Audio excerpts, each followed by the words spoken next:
Hi everyone, Carlos Medina here, Director of Product Management at Teiko Bio, and I'm excited to walk you through a demo of our fully redesigned TokuProfile Web interface.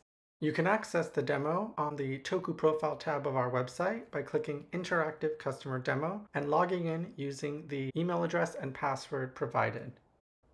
From there, just click to enter the demo dataset and you'll land on our Overview tab, which highlights the project goals, key questions, and the immune cell types and states analyzed across all samples within the project.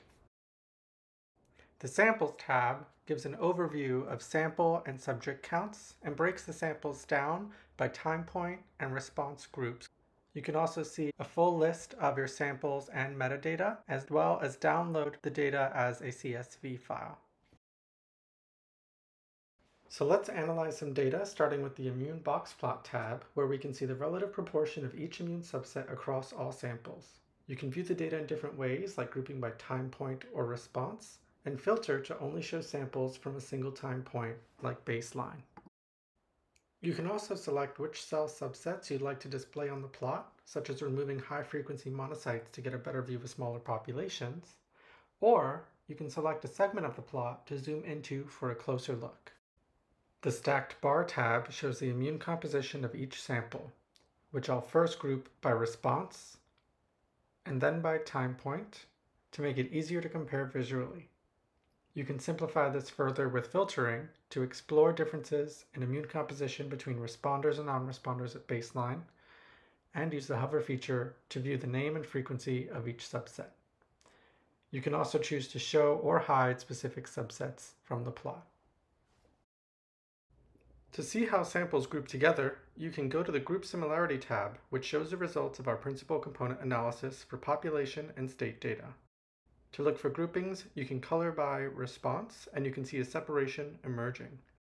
You can also shape samples by time point, or use our filter function to select a single time point to view. Within each plot, we show the percent of variance explained by each principal component, and below, we show the top 10 variables that contribute to the overall structure of the data. Here you can zoom in and zoom out. You can also use the sliding scale to see more contributing variables, or to simplify it down to only the top 4. Now let's go down to immune changes over time, where you can view the population, cell state, and marker expression changes across sample time points. You can view this for individual populations or for all populations by clicking Select All. And you'll see the data for responders and non-responders plotted here. You can filter out to just show responder data, and you can view the differences between immune cell subset frequencies at baseline and on treatment across all subsets. You can hover over the plot to view details about the data. You can also choose to connect time points by subject for a more granular view of changes. Normalizing by baseline, you can easily visualize increases or decreases from the baseline time point. And if we add in the non-responder data and group by response, you can easily compare changes in immune composition between responders and non-responders over time. Let's jump down to immune differences, where you can compare the population, cell state, and marker expression differences between response endpoints. Here, let's go to cell state to compare response groups and select all populations, and then specific markers of interest for this customer, which were AREG and ST2. Now you can see the frequency of AREG positive and ST2 positive cells within each immune subset for responders and non-responders. Let's filter this down to just baseline time points, which will automatically run statistical testing. From there, we can filter down to a false discovery rate of 0.1 to highlight trending differences between response groups. We can see that AREG and ST2 trend lower in responders at baseline across a number of immune cell subsets. We've already addressed the customer's key questions about immune composition and AREG and ST2 expression using our gated analysis tools. So the last thing I'd like to show you is how we can use our unsupervised analysis tools to find new immune clusters of interest. To demonstrate this, let's drop down to UMAP, which is a technique for displaying 40+ dimensional data in 2 dimensions, and color the data by response. Here we can see clusters like those in red that have more cells and non-responders, and they're across two different cluster islands.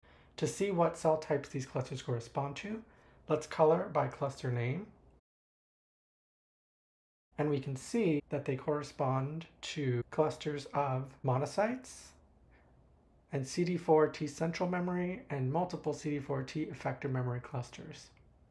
So to understand what markers differentiate these clusters, let's go to Cluster Heatmap tab and select the CD4 cluster group. We can see that CD4 T effector memory is broken down into three clusters. Clusters 9 and 18 express activation markers like CD38, CD25, and Ki67, as well as checkpoint markers associated with activation like CTLA4 and PD1. So we can see why an abundance of these activated CD4 T effector memory clusters might be associated with non-response to treatment. To confirm this association, let's go to Immune Differences and plot the CD4 T effector memory cluster frequencies at baseline.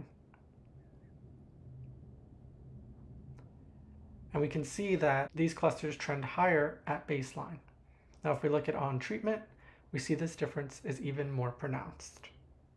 And lastly, in the Data Download tab, you can download your gated and clustered population, state, and marker expression data across all samples. Simply select the data you'd like to download, click Generate File to see estimated file size, and click Download File to download the data table. There's a lot more to discover in this dataset, so I encourage you to explore the demo yourself or book a call with one of our immunologists for a walkthrough.